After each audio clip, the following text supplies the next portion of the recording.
सध्या लग्न सराई ही मोठ्या धूमधडाक्यात सुरू आहे.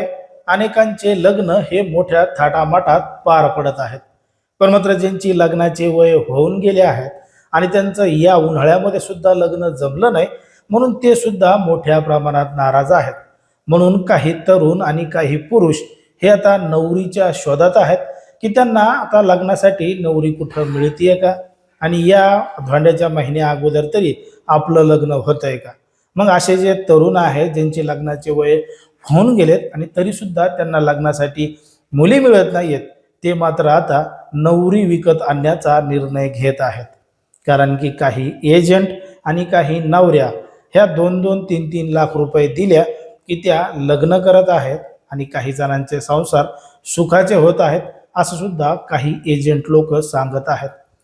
म्हणून काही लोक अशा 2-2, 3-3 लाखामध्ये नवऱ्या आणत आहेत, त्यांच्यासोबत लग्न करत आहेत, आणि जेव्हा त्या नवऱ्या लग्न करून नवरदेवाच्या घरी जात आहेत तेव्हा मात्र घडत आहे एक धक्कादायक प्रकरण आणि धक्कादायक घटना. नेमकं काय आहे संपूर्ण प्रकरण, कुठं घडतायत घटना, हे आपलं अगदी सविस्तरपणे बघायचं आहे. पण जर तुम्ही अजूनही आपलं चॅनल सबस्क्राईब केलं नसाल तर लगेचच करून घ्या आणि बाजूला असणाऱ्या बेल नोटिफिकेशनला सुद्धा ऑन करायला विसरू नका. आता कसं आहे, लग्न सराईचं सीझन चालू आहे, सगळीकडे धूमधडाक्यामध्ये लग्न होत आहेत, सगळ्या तारखी बुक झालेल्या आहेत आणि यावर्षी धोंड्याचा महिना असल्यामुळं लोक लवकरात लवकर लग्न सुद्धा उरकून टाकत आहेत. पण मात्र ज्यांची लग्नाचे वय होऊन गेले आहेत तरी सुद्धा त्यांची लग्न होत नाही आहेत, त्यांना वाटत आहे की आता तरी त्यांचं लग्न व्हायला पाहिजे. सगळे पर्याय केले, सगळं मित्र कंपनी पाहुणे रावळे सगळ्यांना विचारून बघितलं तरी सुद्धा लग्नासाठी पोरगी मिळत नाहीये. मग आता शेवटचा पर्याय म्हणून पैसे देऊनच बायको आणू आणि लग्न करू, असं सुद्धा काही जण ठरवत आहेत आणि अशा काही एजंट लोकांच्या नादी लागून तसे लग्न सुद्धा करत आहेत. पण मात्र जेव्हा एखादा एजंट अशा तरुणांना हेरून नवरी देतो, तुम्हाला 3 लाख रुपये, 2 लाख रुपये, 4 लाख रुपये अशी रक्कम द्यावी लागेल आणि छोटं मोठं लग्न करावं लागेल, असं जेव्हा सांगतो तेव्हा तो नवरदेव जेव्हा त्या तरुणीसोबत लग्न करतो, सुरुवातीला हे सगळं काही चांगलं वाटतं, लग्नाचा कार्यक्रम सुद्धा पार पडतो आणि लग्न सुद्धा होतं.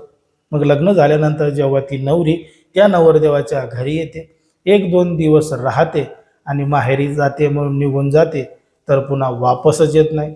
नवरीला केलेले जे दागिने आहेत किंवा दिलेला जो हुंडा आहे तो सुद्धा वापस मिळत नाही, ती नवरी पसार होते, फरार होते. असे प्रकरण सध्या राज्यामध्ये आणि देशामध्ये मोठ्या प्रमाणात घडत आहेत.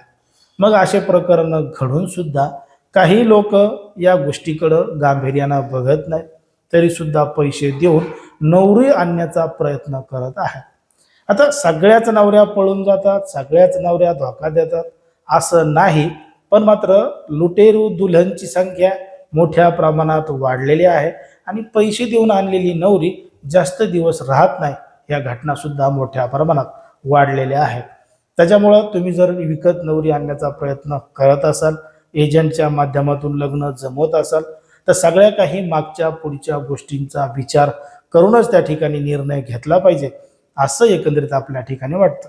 कारण की सध्या फसवणुकीचे प्रकार एवढ्या मोठ्या प्रमाणात वाढलेत की दररोज न्यूजपेपरला आणि TV चॅनलवर ह्या नवरीनं लुटलं, ही नवरी पैसे घेऊन पळून गेली, फरार झाली, इथं लुटेरी दुल्हन सापडली, अशा घटना, अशा बातम्या मोठ्या प्रमाणात येत आहेत.